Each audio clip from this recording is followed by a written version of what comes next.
देवों के देव महादेव के चरणों में प्रणाम करती हूँ। माँ भवानी जगदम्बा के चरणों में प्रणाम करती हूँ। 33 करोड़ देवी देवताओं के चरणों में प्रणाम करती हूँ। 3 सूत्र बताने वाले हरिंदर भैया नीलम दीदी के चरणों में प्रणाम करती हूँ। सभी गुरु भाई सभी गुरु बहना के चरणों में प्रणाम करती हूँ। महादेव मेरा प्रणाम स्वीकार करे नाथ। तो गुरु भाई गुरु बहना, मैं एक कथा कहने जा रही हूँ। बाबा भोलेनाथ माता पार्वती की कथा है, प्लीज सुनिएगा। बाबा भोलेनाथ के भक्त कैसे हैं और माता गौरा के भक्त कैसे हैं, प्लीज सुनिएगा। पूरी कथा सुनेंगे तभी ज्ञान होगा, आधी अधूरी कथा सुनेंगे तो ज्ञान नहीं होगा, कथा का लाभ नहीं मिलेगा। इसके लिए प्लीज पूरी कथा सुनिएगा। एक बार बाबा भोलेनाथ जो है मृत लोक में भ्रमण करने के लिए आ रहे थे, तो माता गौरा जी बोली कि प्रभु मैं भी चलूंगी आपके साथ। तो बाबा बोले कि ठीक है गौरा, चलना है तो आप तो तैयार होगी तो बहुत टाइम लग जाएगा। तो माता जी बोले नहीं, जा रही हूँ मैं, जल्दी तैयार होके आ जाती हूँ, आपके साथ मैं चलूंगी। तभी माता जी गई तैयार होने के लिए। माता जी पूरा श्रृंगार की और बाबा भोलेनाथ को बोली कि चलो प्रभु मैंने तैयार हो गई, अभी चलो चलते हैं। तो जब भी माता गौरा जी बाबा भोलेनाथ के साथ आने लगी, तभी बाबा भोलेनाथ देखे कि गौरा ने पूरा श्रृंगार किया हुआ है, लेकिन अपना पैर नहीं रंगी है। माता जी पैर नहीं रंगी है, बिना पैर रंगे ही बाबा के साथ निकल दी। तो बाबा भोलेनाथ बोले कि गौरा, पूरा श्रृंगार तो आपने किया लेकिन पैर नहीं आपने रंगी हो, ऐसे ही चल रही हो। तो माता बोली कि हाँ प्रभु, लेट हो रहा था इसके लिए मैंने पैर नहीं रंगी। मैं बोली कि चलो ऐसे ही चलती हूँ। तो बाबा बोले कि अच्छा नहीं लग रहा, सब श्रृंगार किए पैर नहीं रंगे तो अच्छा नहीं लग रहा गौरा। तो माता बोली कि ठीक है प्रभु, चलो नीचे ही चलते हैं, किसी भक्त से अपना पैर में भरवा लूंगी। तो बाबा बोले कि ठीक है गौरा चलो।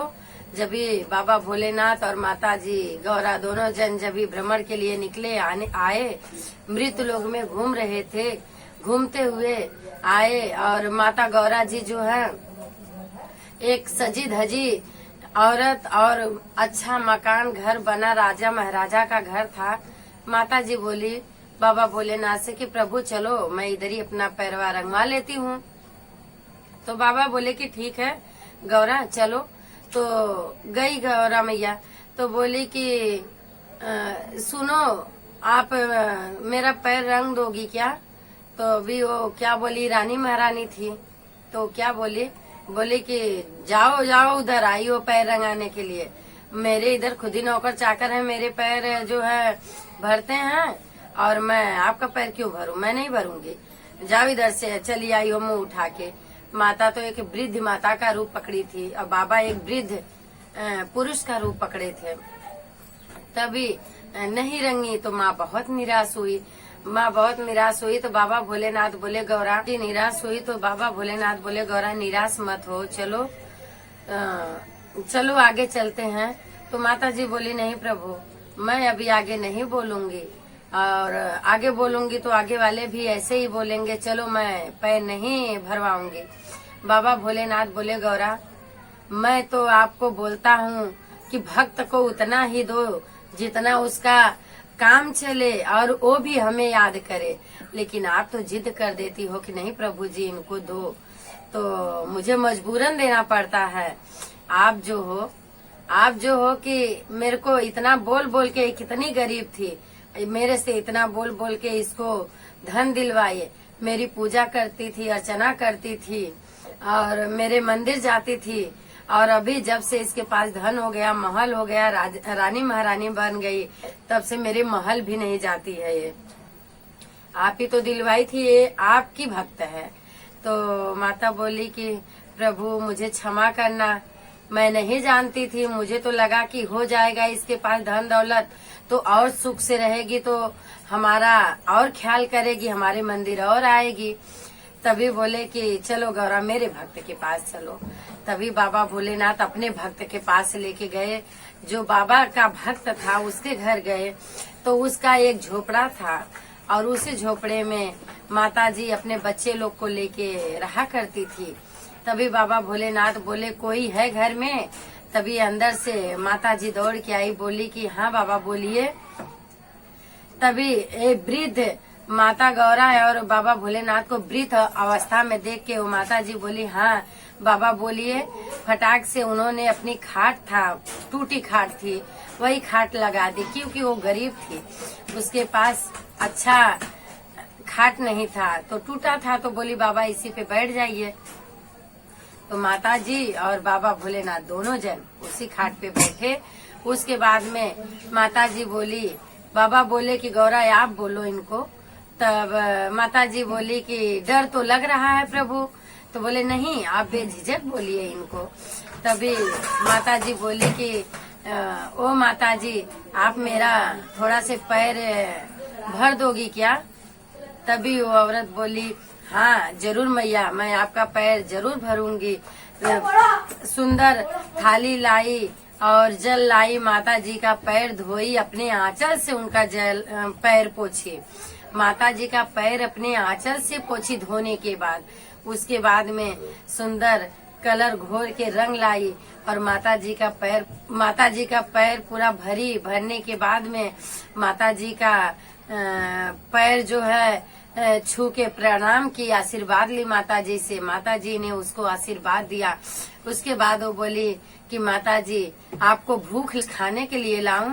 तो माता जी बोली नहीं, मुझे भूख नहीं है, लेकिन बाबा भोलेनाथ देख रहे हैं कि उनके घर में खाने के लिए तो है नहीं, ये फिर भी पूछ रही है।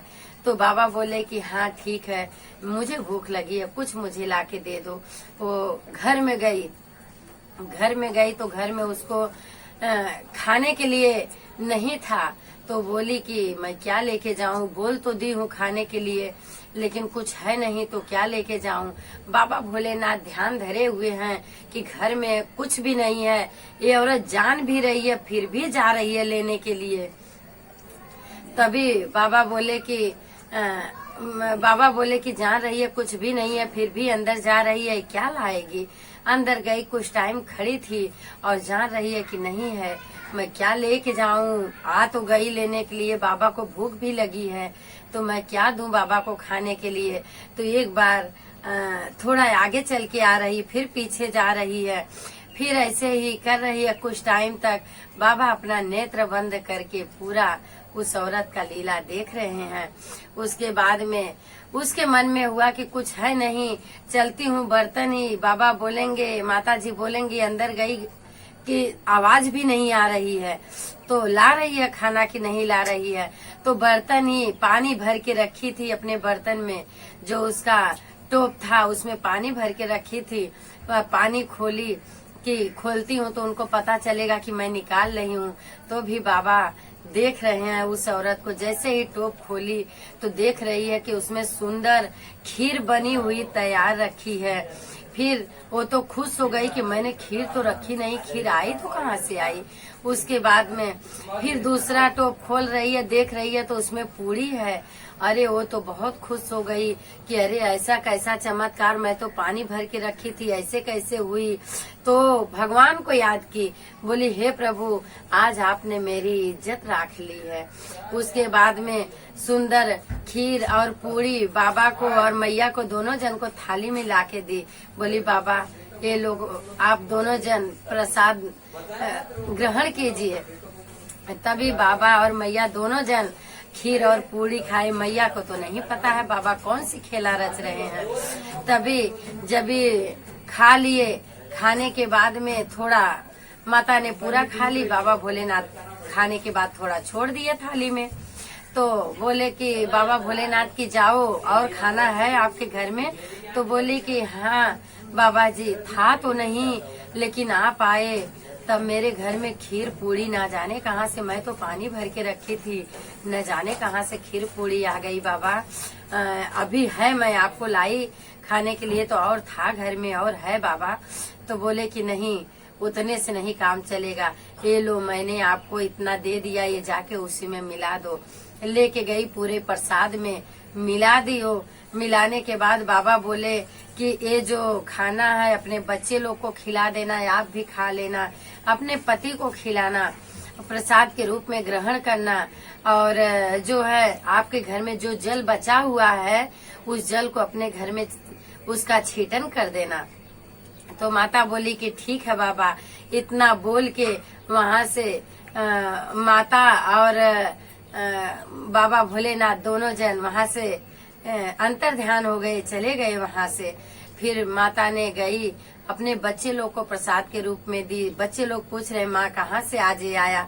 बोले ना जाने बेटा कहाँ से आया। एक बाबा बाहर बैठे थे, था कुछ नहीं, लेकिन आज भगवान ने मेरी इज्जत बचा ली। खुद भगवान स्वयं कहाँ से पूरी खीर अंदर रख दिए, मैं तो पानी भर के रखी थी। तभी बच्चे बहुत मगन खुश होके खा रहे हैं। उसके पति भी खुश होके पूरा भोजन खाए सब लोग। उसके बाद में उसके घर में जो जल था वो छीट दी। पूरा घर छीटने के बाद में पूरे घर में पूरा जल छीट दी। छीटने के बाद में औरत आदमी बच्चे सब गए, सो गए। जब भी सो गए, सुबह उठ के देख रहे हैं उनके घर में जो उनका टूटा झोपड़ा था वहाँ महल बन के तैयार हो गया। और बच्चे लोग अच्छे वस्त्र, अच्छे अच्छे कपड़े पहन लिए।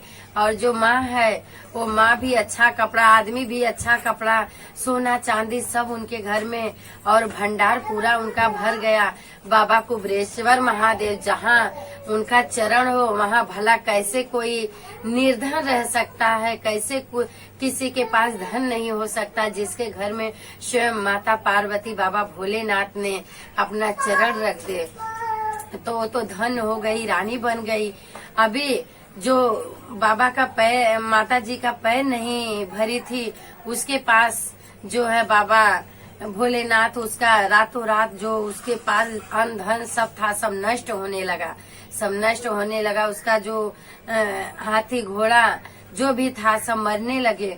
तभी वो तो घबराई कि अरे ऐसे कैसे हो गया। तो सबके करनी का सबको फल मिलता है। वो सुनी तभी वो आई भाग के इनके इधर की। ये तो गरीब थी, खाने के लिए नहीं था, लाले पड़े थे, लेकिन इसके पास इतना धन कैसे आया और रातों रात ये रानी कैसे बन गई? तभी आई भाग के पूछने के लिए। तभी वो औरत पूरा बात विस्तार से बताई कि एक माता जी और एक बाबा जी वृद्ध मेरे घर पे आए हुए थे। मैंने पैर भर दो तो मैंने माता जी का पैर भरी, आशीर्वाद ली।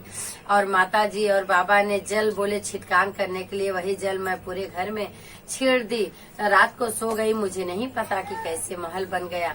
तभी उस औरत के समझ में आया कि वो मुझे देने वाला तो बाबा भोलेनाथ माता गौरा ही थे। मैं उनके ही मंदिर जाती थी, पूजा करती थी, अर्चना करती थी, इतना सब करती थी। बाबा मुझे रंक से राजा बनाए और स्वयं बाबा भोलेनाथ वही माता जी मेरी भी परीक्षा लेने आए। मेरे से बहुत चूक हुई, मैं तो नहीं कर पाई, इसीलिए मेरा इतना सब नुकसान हो रहा है। वो समझ गई औरत, वो वापस गई बाबा भोलेनाथ से, माता गौरा से मंदिर जाने लगी, अर्चना पूजा वापस करने लगी। फिर उसका भी पूरा अन्न धन सब भरा बाबा भोलेनाथ माता गौरा ने। तो अपने अपने करनी का, अपने अपने कर्तव्य का सबको पश्चाताप होता है। वो औरत इतना करने के बाद भी बाबा भोलेनाथ माता गौरा को भूल गई तो सब उसका नष्ट हो गया। जब भी इस औरत का सुनी तभी जाके की तो उसका सब धन आ गया। तो बाबा भोलेनाथ से खाली इतना ही विनती है कि बाबा मुझे उतना ही देना कि मैं आपके मंदिर हमेशा आऊं, मेरे मन में अभिमान न हो बाबा। मुझे बहुत सारा नहीं चाहिए, उतना ही देना जितना मैं समेट सकूं। और पैसा मेरा लगा रहा बाबा, मुझे अपने चरणों से लगाए रखना बाबा। यही सब गुरु भाई, सब गुरु बहना को यही आशीर्वाद देना। तो बोलिए शिव गुरु महाराज की जय।